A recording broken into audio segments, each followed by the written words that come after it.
குறைந்தபட்சம் ஓய்வூதியமாக 7,850 மட்டுமே கேட்கிறோம். வரையறுக்கப்பட்ட ஓய்வூதியமாக அதை மாற்றப்பட வேண்டும். முதலாவதாக குறைந்தபட்சம் ஓய்வூதியம் ரூபாய் 7,850 வழங்க வேண்டும். அத்துடன் அகவிலைப்படி வழங்க வேண்டும். மருத்துவ பணியை வழங்க வேண்டும். மருத்துவ காப்பீடு பொதுமக்களுக்கு அந்த காப்பீடு கூட அரசாங்கத்திலே பணியாற்றிய இந்த சத்துணவு அங்கன்வாடி ஓய்வூதியர்களுக்கு மறுக்கப்படுகிறது. ஆகவே வயதான காலத்தில் 60 வயதை தாண்டியவர்களுக்கு மருத்துவ இலவச காப்பீடை வழங்க வேண்டும். அதே போன்று நாங்கள் குடும்ப நல நிதி வழங்க வேண்டும். இறக்கிற போது எடுத்துக்கூட ஒரு பைசா கிடையாது. ஆகவே ஈமன் சடங்கு தொகையை 25,000 ரூபாயை வழங்க வேண்டும் என்ற கோரிக்கைகளை, அதே போன்று அடுத்த மாதம் பொங்கல் பண்டிகை வருகிறது.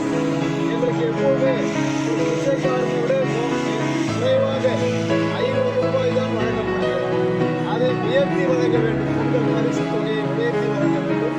பொங்கல் கொண்டாட அது மட்டுமே போதாது, ஒரு முன்பணத்தை வழங்க வேண்டும். ஒரு பண்டிகை முன்பணத்தை வழங்க வேண்டும். இந்த கோரிக்கையோடு பணியாற்றுகிற சத்துணவு ஊழியர்கள் ஏற்கனவே சத்துணவை பராமரித்து அதை வழிநடத்தி வருகிறோம்.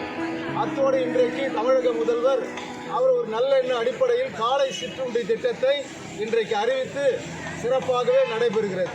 ஆனால் அந்த பணியை சத்துணவு ஊழியர்களிடம் தராமல் வெளியிலே இருந்து அதை பார்க்குமாறு ஏற்பாடு நடந்து கொண்டிருக்கிறது. அதை தவிர்த்து சத்துணவு ஊழியர்களிடமே அதை வழங்க வேண்டும் என்று இந்த நேரத்தில் கேட்டுக்கொள்கிறோம். இந்த தர்ணா போராட்டம் மூலமாக மாண்புமிகு முதலமைச்சர் அவர்களையும் மாண்புமிகு அமைச்சர் அவர்களையும் தமிழக அரசியை நாங்கள் வேண்டி விரும்பி கேட்டுக்கொள்கிறோம். இந்த போராட்டம் பெரிய போராட்டமாக நடக்காமல் விரைவாகவே, நல்ல வேளை இந்த போராட்டம் நடத்துகிற போதே நேற்றையிலிருந்து சட்டமன்றம் கூடிக்கொண்டிருக்கிறது. இந்த வழியாகத்தான் முதலமைச்சர் அமைச்சர்கள் சென்று கொண்டிருக்கிறார்கள். ஆகவே அவர்கள் காதிலே நிச்சயம் விழும். காவல்துறையும் அரசும் தெரிவித்து இந்த சட்டமன்ற கூட்டத்தொடரிலேயே எங்களுக்கு அறிவிக்க வேண்டும் என்று இந்த நேரத்தில் கேட்டுக்கொள்கிறோம். பி. ராமமூர்த்தி, மாநில பொதுச் செயலாளர், தமிழ்நாடு அனைத்து சத்துணவு அங்கன்வாடி ஓய்வூதிய சங்கம்.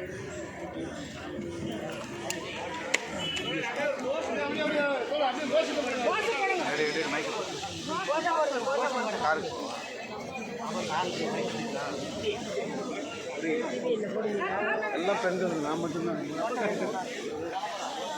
ஏதாவது தப்பா இருக்கா? வாழ்க